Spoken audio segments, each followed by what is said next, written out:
And here we go. We are back. And every time we come on after the Rocky song, it is a new person sitting with us. And we are so excited. And sometimes you never know who's going to pop up. We've had mystery guests walk by. We've had students from Australia. We have had quite a day. Rob, how are you doing today? I'm doing good. Very excited to be at ISTE and very excited to be co-hosting this podcast, meeting some really wonderful people. And if you want to meet Rob when you don't see him on camera, make sure to head over to the tech booth at 1114 when that opens up. They have some great giveaways. They're having an amazing event tomorrow. We'll have karaoke and bowling. And I hear there's a Rube Goldberg machine going to be there. Absolutely. All right, check that out. And all of those things take challenges. And I think our next guest had the biggest challenge coming to ISTE because she was stuck in the airport with me for a few different hours. So for those out there who don't know you, I'd love for you to introduce yourself and your role in education. Thank you, Matt, for having me on the podcast this morning and for keeping me company in the airport, which was longer than we expected. My name is Kim Zajac, and I'm a speech and language pathologist from Boston, Massachusetts. My day job is one that involves working with middle school and high school students within their secondary education journey. My other role as a speech and language pathologist is as a virtual practicum instructor for Emerson College Speech at Emerson online graduate program. And lastly, I do serve various roles in relationship to the MassQ organization, which is an ISTE affiliate. So is this your first live ISTE? This is not. This is my fifth ISTE. One of those was a not at ISTE because ISTE did not happen when it was supposed to be in Anaheim. So this is my fourth live ISTE, and I'm so excited to be back and love Philly. I love this city, and I just love experiencing the conference in this space. Well, we are thrilled you're here because you're adding so much to the program. And for those of you who are watching or following Kim's journey, I'd love for you to tell us a little bit about some of the things that are happening. I know in the theme of this podcast, Stronger Together, you started off working with a small group of individuals to create something. So I'd love for you to tell us all a little bit about some of these amazing educators and what you've put together. Oh, thank you, Matt. Yes, so when the call for proposals came out for ISTE 23, a group of people that I work well with frequently had an idea that we wanted to bring together a collaborative space, a playground perhaps, to discuss creativity and explore experiential learning for students. And so myself, along with Jackie Gardy, Dan Ryder, Manuel Herrera, and Claudio Zavala Jr., we got together and we brainstormed, what ways are there for bringing people together under the roof of the ISTE conference in Philadelphia to celebrate the different ways of teaching and learning with students. Sorry, I'm two. She's one.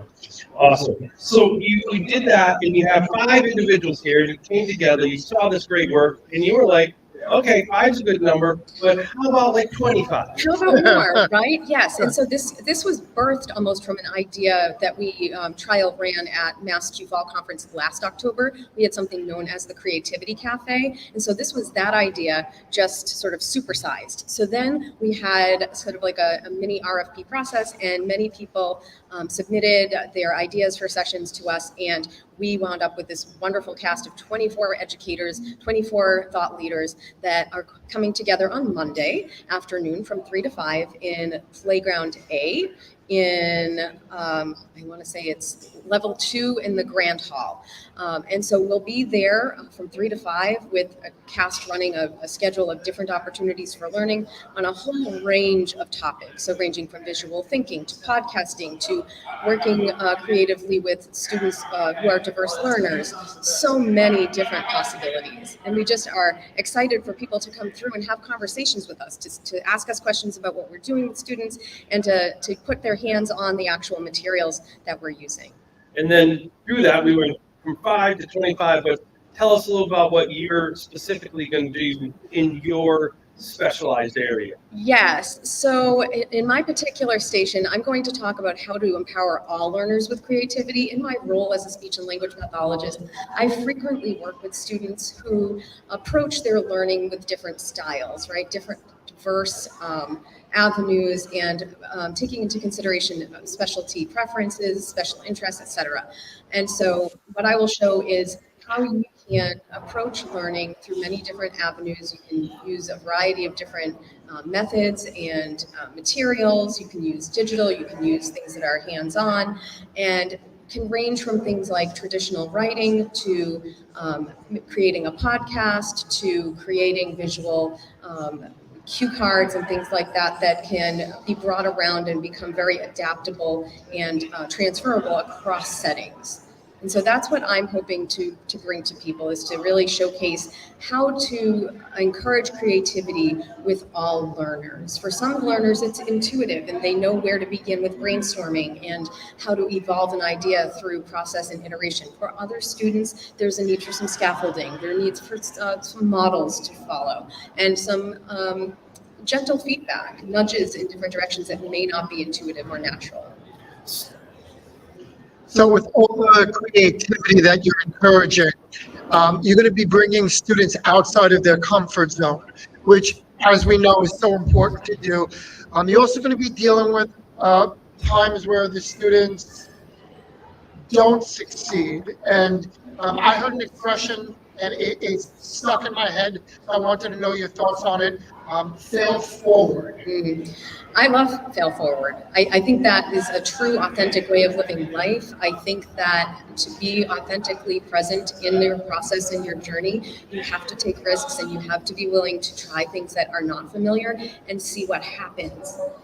If things work out, great. If you have a bump in the road, if something fails miserably, that's also okay. Just stand back up, dust yourself off, reflect, learn from it, come up with new ideas, and get comfortable not knowing the answers to everything. Become comfortable with saying, I will try that.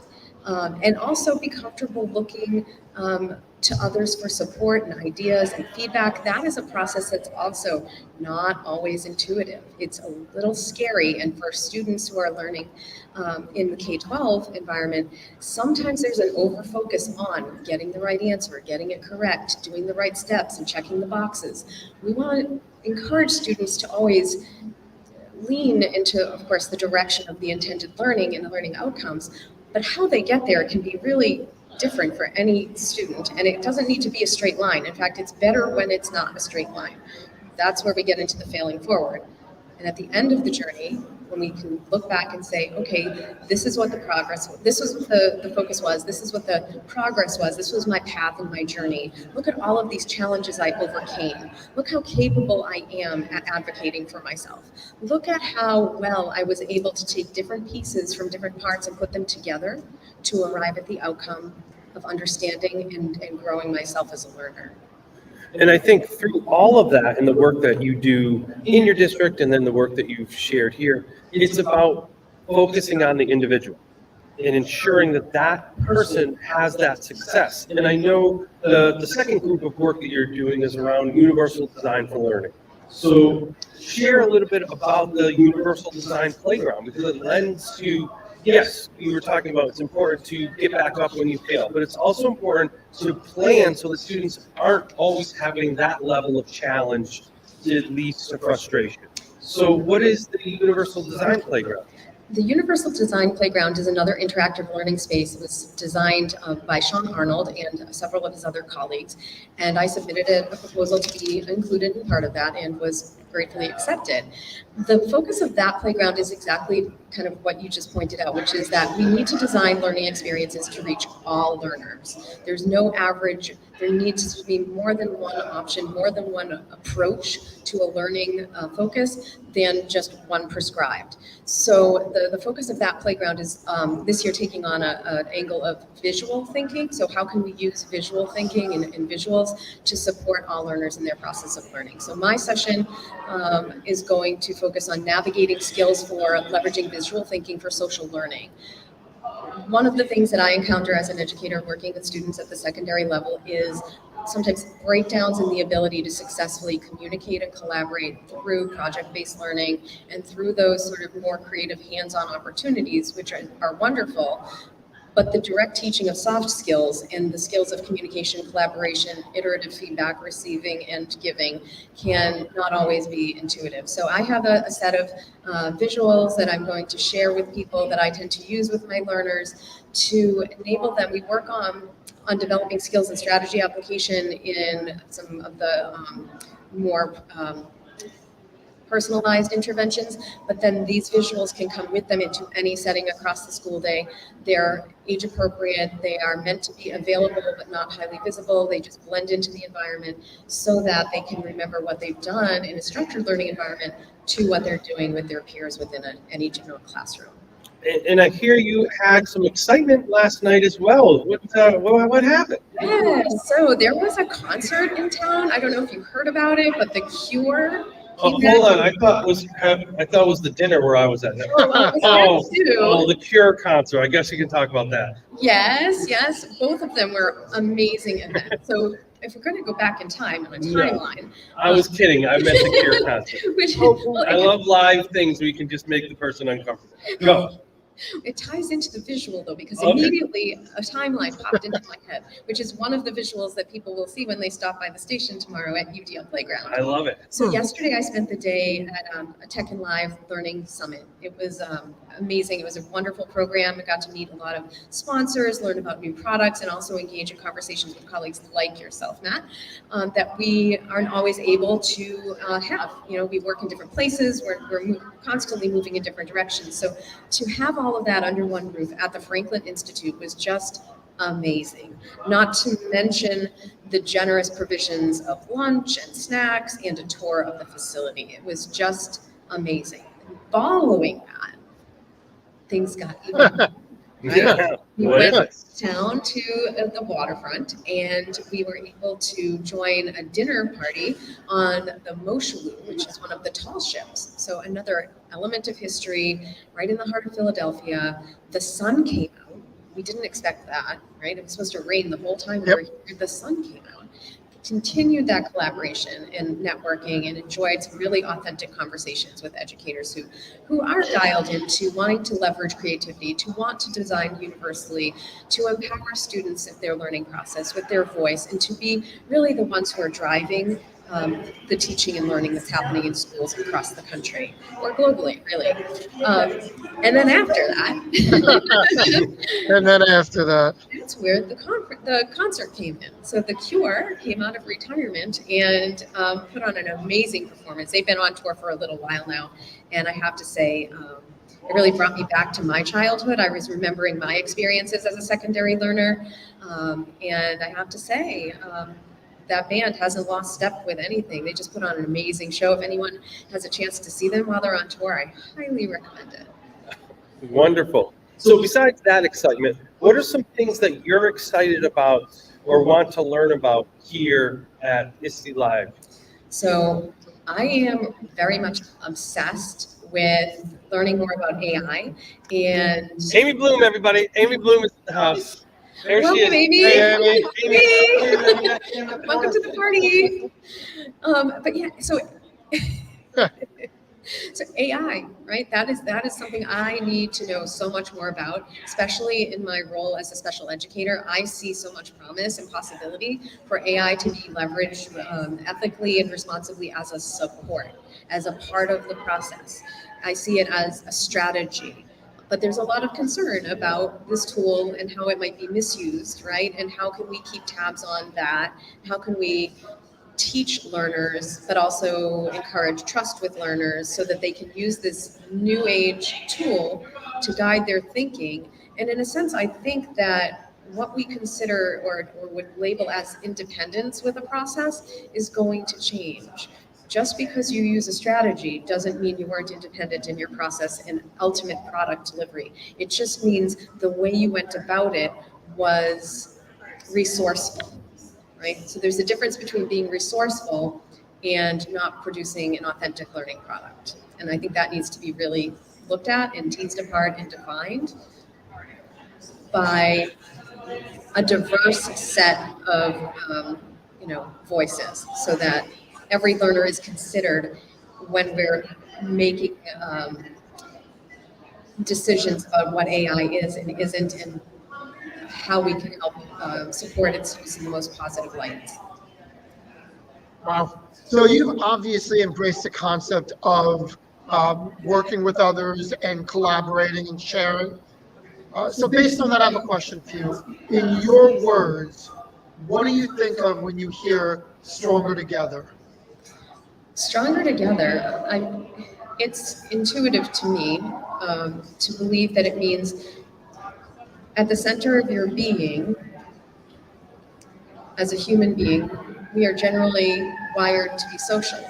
And so in any task or service we are charged with, it would make sense to not only have one channel of thought and only a channel of thinking or perspective that belongs to you. We're better together because we listen to others. We gain perspectives that can shape and nudge our thinking and doing in different directions that could be more beautiful, more inclusive, more thoughtful, and more mindful, and ultimately more productive in reaching everyone. So better together to me just means working together, working collaboratively, being open, using a growth mindset, and being able to uncenter yourself and hold space for listening to other people so that you can be well balanced and informed from more than just your own personal experience or perspective. Wonderful. So you made it. You made your first live podcast. How you feeling? I feel good. I feel relieved. I feel like my voice is a little loud in this conference hall, but that's okay. I'm getting comfortable with the uncomfortable. And thank you for having me. I really appreciate the invite. Of course, and it's been great to connect over the last 2 days. I know now we are on a full sprint for the next 2 days. So if I don't happen to see you at one of the zillion things going on, it's been an awesome couple of days. Look forward to connecting, especially since we are both from Massachusetts and continuing to impact the field each and every day. So Kim, thanks for stopping on and sharing your work. If you happen to want a refresher, make sure to check out these 5 educators who are partnering with these educators to really talk about some impactful, incredible things. And Kim herself will be at 3:40 to 4:25 talking about Here We Grow. I think that's awesome to have the creativity. And then also join her the 26th, which is tomorrow, 12 to 2, in her other playground about universal design. So Kim, thank you for stopping on. Tech, as always, thanks for being our partners in being stronger together. Once that vendor hall opens, check out booth 1114 for all the great things that are happening. Kim, thank you for coming on, and I hope you have a great rest of your ISTE 23. Thank you so much. Likewise. Thank you.